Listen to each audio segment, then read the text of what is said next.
Anne of Green Gables by Lucy Maud Montgomery. Chapter 19. A Concert, a Catastrophe, and a Confession.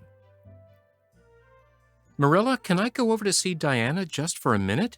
asked Anne, running breathlessly down from the east gable one February evening. "I don't see what you want to be traipsing about after dark for," said Marilla shortly. "You and Diana walked home from school together and then stood down there in the snow for half an hour more, your tongues going the whole blessed time clickety-clack. So I don't think you're very badly off to see her again." "But she wants to see me," pleaded Anne. "She has something very important to tell me." "How do you know she has?" "Because she just signaled to me from her window. We have arranged a way to signal with our candles and cardboard. We set the candle on the windowsill and make flashes by passing the cardboard back and forth. So many flashes mean a certain thing. It was my idea, Marilla." "I'll warrant you it was," said Marilla empathetically. "And the next thing you'll be setting fire to the curtains with your signaling nonsense." "Oh, we're very careful, Marilla, and it's so interesting. 2 flashes mean, 'Are you there?' 3 mean, 'Yes,' and 4, 'No.' 5 mean, 'Come over as soon as possible, because I have something important to reveal.' Diana has just signaled 5 flashes, and I'm really suffering to know what it is." "Well, you needn't suffer any longer," said Marilla sarcastically. "You can go, but you're to be back here in just 10 minutes. Remember that." Anne did remember it and was back in the stipulated time, although probably no mortal will ever know just what it cost her to confine the discussion of Diana's important communication within the limits of 10 minutes. But at least she had made good use of them. "Oh, Marilla, what do you think? You know tomorrow is Diana's birthday. Well, her mother told her she could ask me to go home with her from school and stay all night with her. And her cousins are coming over from Newbridge in a big pung sleigh to go to the debating club concert at the hall tomorrow night. And they're going to take Diana and me to the concert. If you'll let me go, that is. You will, won't you, Marilla? Oh, I feel so excited." "You can calm down then, because you're not going. You're better at home in your own bed. And as for that club concert, it's all nonsense, and little girls should not be allowed to go out to such places at all." "I'm sure the debating club is a most respectable affair," pleaded Anne. "I'm not saying it isn't, but you're not going to begin gadding about to concerts and staying out all hours of the night. Pretty doings for children. I'm surprised at Mrs. Barry's letting Diana go." "But it's such a very special occasion," mourned Anne, on the verge of tears. "Diana has only one birthday in a year. It isn't as if birthdays were common things, Marilla. Prissy Andrews is going to recite 'Curfew Must Not Ring Tonight.' That is such a good moral piece, Marilla. I'm sure it would do me lots of good to hear it. And the choir are going to sing 4 lovely pathetic songs that are pretty near as good as hymns. And oh, Marilla, the minister is going to take part. Yes, indeed he is. He's going to give an address. That will be just about the same thing as a sermon. Please, mayn't I go, Marilla?" "You heard what I said, Anne, didn't you? Take off your boots now and go to bed. It's past 8.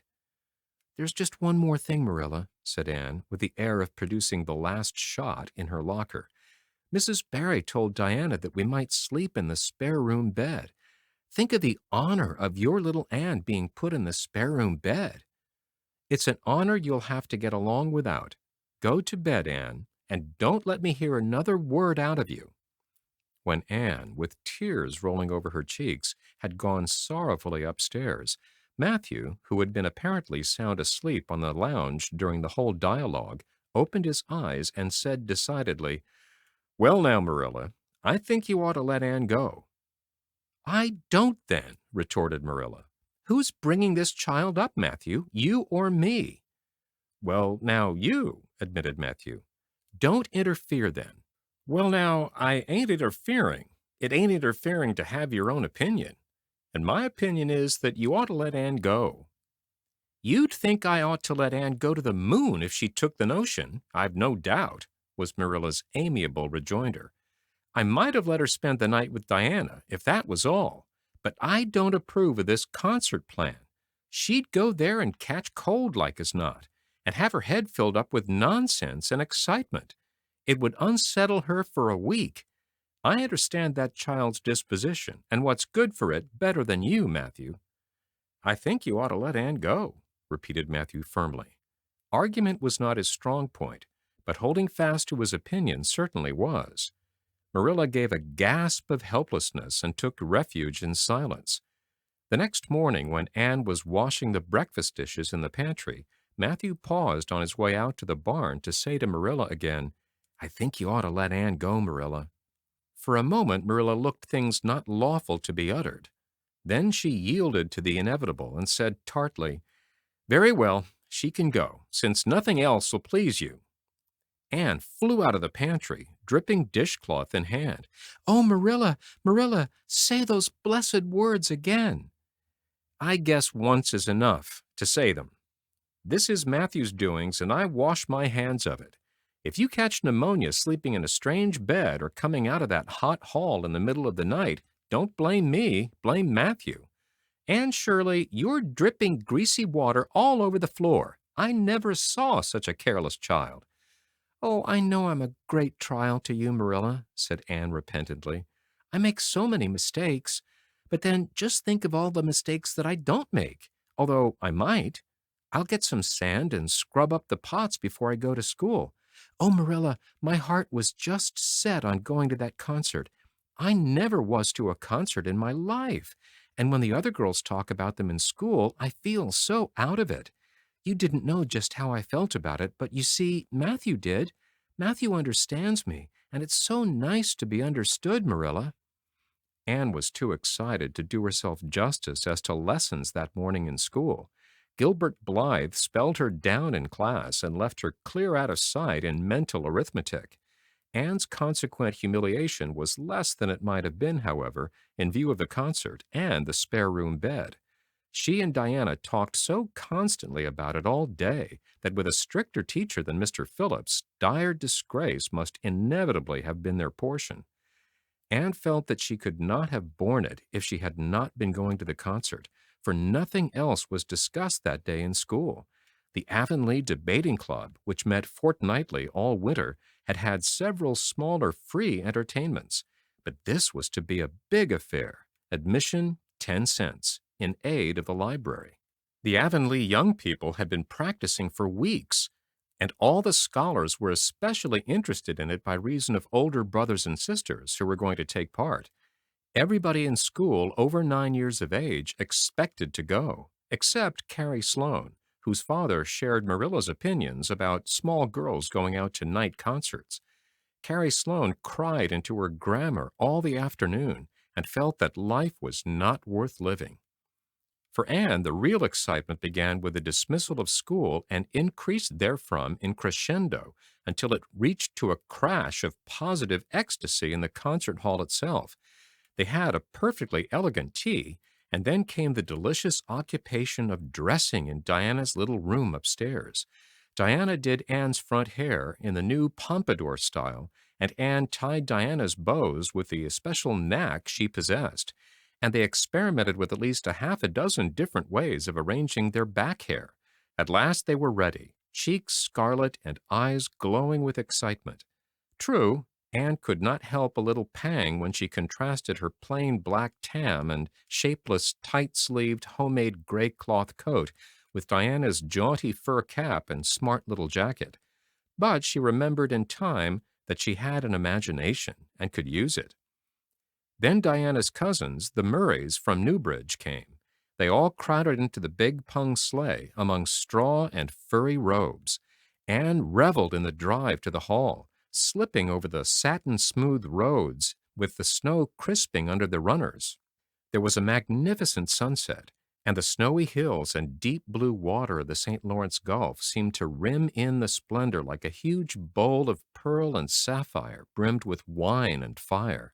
Tinkles of sleigh bells and distant laughter that seemed like the mirth of wood elves came from every quarter. "Oh, Diana," breathed Anne, squeezing Diana's mittened hand under the fur robe. "Isn't it all like a beautiful dream? Do I really look the same as usual? I feel so different that it seems to me it must show in my looks." "You look awfully nice," said Diana, who, having just received a compliment from one of her cousins, felt that she ought to pass it on. "You've got the loveliest color." The program that night was a series of thrills for at least one listener in the audience, and, as Anne assured Diana, every succeeding thrill was thrillier than the last. When Prissy Andrews, attired in a new pink silk waist with a string of pearls around her smooth white throat and real carnations in her hair, rumor whispered that the master had sent all the way to town for them for her, climbed the slimy ladder, dark without one ray of light. Anne shivered in luxurious sympathy. When the choir sang Far Above the Gentle Daisies, Anne gazed at the ceiling as if it were frescoed with angels. When Sam Sloane proceeded to explain and illustrate how Sockery sent a hen, Anne laughed until people sitting near her laughed too, more out of sympathy with her than with amusement at a selection that was rather threadbare, even in Avonlea. And when Mr. Phillips gave Mark Antony's oration over the dead body of Caesar in the most heart-stirring tones, looking at Prissy Andrews at the end of every sentence, Anne felt that she could rise and mutiny on the spot if but one Roman citizen led the way. Only one number on the program failed to interest her. When Gilbert Blythe recited Bingen on the Rhine, Anne picked up Rhoda Murray's library book and read it until he had finished. When she sat rigidly stiff and motionless while Diana clapped her hands until they tingled. It was 11 when they got home, sated with dissipation, but with the exceeding sweet pleasure of talking it all over still to come. Everybody seemed asleep and the house was dark and silent. Anne and Diana tiptoed into the parlor, a long, narrow room out of which the spare room opened. It was pleasantly warm and dimly lighted by the embers of a fire in the grate. "Let's undress here," said Diana. "It's so nice and warm." "Hasn't it been a delightful time?" sighed Anne rapturously. "It must be splendid to get up and recite there.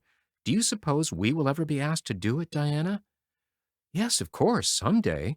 They're always wanting the big scholars to recite. Gilbert Blythe does often, and he's only 2 years older than us. Oh, Anne, how could you pretend not to listen to him? When he came to the line, 'There's another, not a sister,' he looked right down at you." "Diana," said Anne with dignity, "you are my bosom friend, but I cannot allow even you to speak to me of that person. Are you ready for bed? Let's run a race and see who'll be the first to get to bed." The suggestion appealed to Diana. The two little white-clad figures flew down the long room, through the spare room door, and bounded on the bed at the same moment. And then something moved beneath them. There was a gasp and a cry, and somebody said in muffled accents, "Merciful goodness!" Anne and Diana were never able to tell just how they got off that bed and out of the room. They only knew that after one frantic rush, they found themselves tiptoeing shiveringly upstairs. "Oh, who was it? What was it?" whispered Anne, her teeth chattering with cold and fright. "It was Aunt Josephine," said Diana, gasping with laughter. "Oh, Anne, it was Aunt Josephine. However she came to be there. Oh, and I know she will be furious. It's dreadful. It's really dreadful. But did you ever know anything so funny, Anne?" "Who is your Aunt Josephine?" "She's my father's aunt, and she lives in Charlottetown. She's awfully old, 70 anyhow, and I don't believe she was ever a little girl. We were expecting her out for a visit, but not so soon. She's awfully prim and proper, and she'll scold dreadfully about this, I know." "Well, we'll have to sleep with Minnie May, and you can't think how she kicks." Miss Josephine Barry did not appear at the early breakfast the next morning. Mrs. Barry smiled kindly at the two little girls. "Did you have a good time last night? I tried to stay awake until you came home, for I wanted to tell you Aunt Josephine had come and that you would have to go upstairs after all.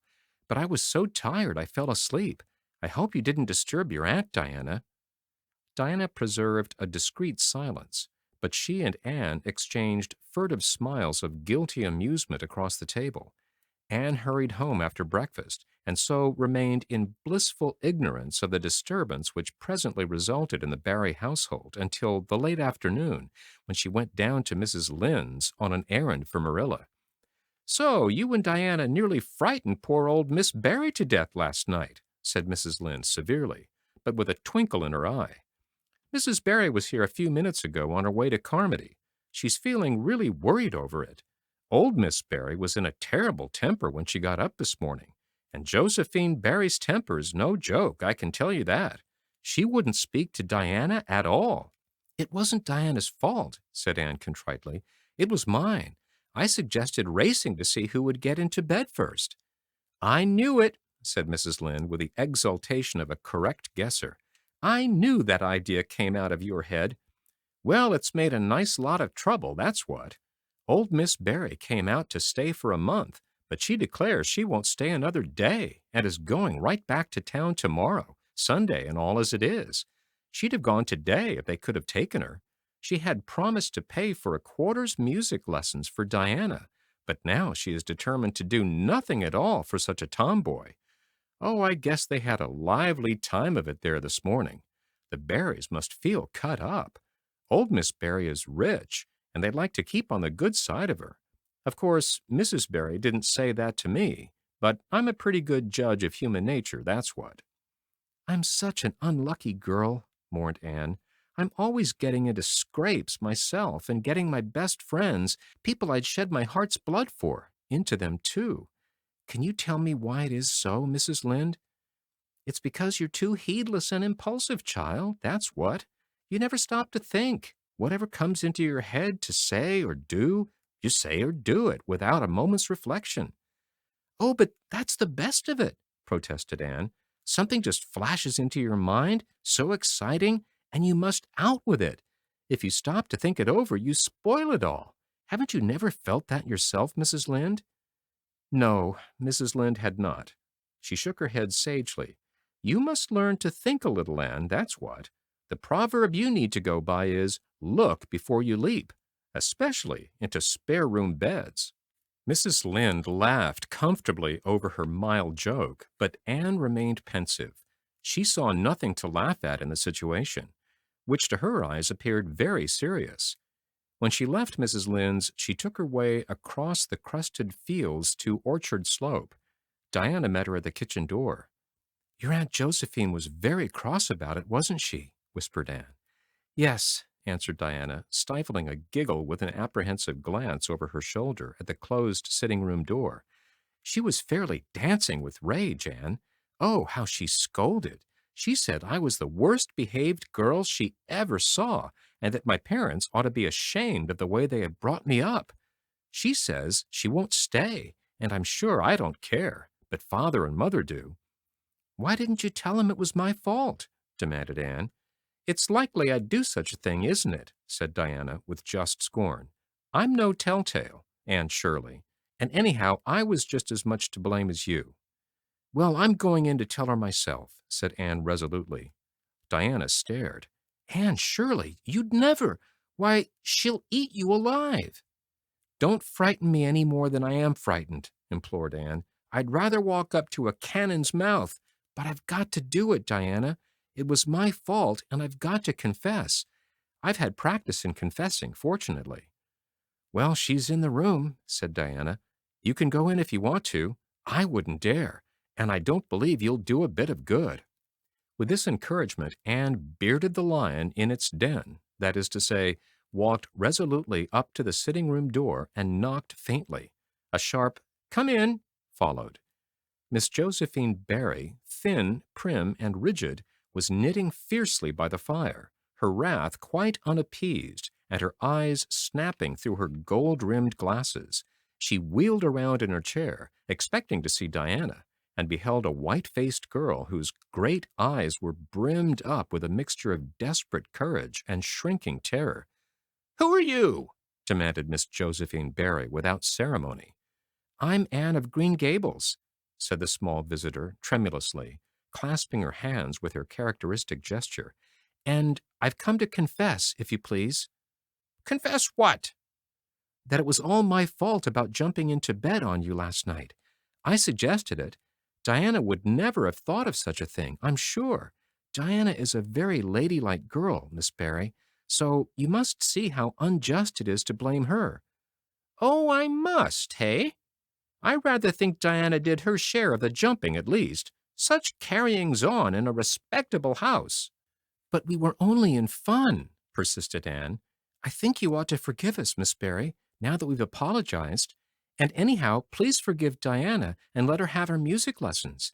Diana's heart is set on her music lessons, Miss Barry, and I know too well what it is to set your heart on a thing and not get it. If you must be cross with anyone, be cross with me. I've been so used in my early days to having people cross at me that I can endure it much better than Diana can." Much of the snap had gone out of the old lady's eyes by this time and was replaced by a twinkle of amused interest. But she still said severely, "I don't think it is any excuse for you that you were only in fun. Little girls never indulged in that kind of fun when I was young. You don't know what it is to be awakened out of a sound sleep after a long and arduous journey by two great girls coming bounce down on you." "I don't know, but I can imagine," said Anne eagerly. "I'm sure it must have been very disturbing. But then, there is our side of it, too. Have you any imagination, Miss Barry? If you have, just put yourself in our place. We didn't know there was anybody in that bed, and you nearly scared us to death. It was simply awful the way we felt, and then we couldn't sleep in the spare room after being promised. I suppose you were used to sleeping in spare rooms, but just imagine what you would feel like if you were a little orphan girl who had never known such an honor." All the snap had gone by this time. Miss Barry actually laughed, a sound which caused Diana, waiting in speechless anxiety in the kitchen outside, to give a great gasp of relief. "I'm afraid my imagination is a little rusty. It's so long since I used it," she said. "I dare say your claim to sympathy is just as strong as mine. It all depends on the way we look at it. Sit down here and tell me about yourself." "I'm very sorry I can't," said Anne firmly.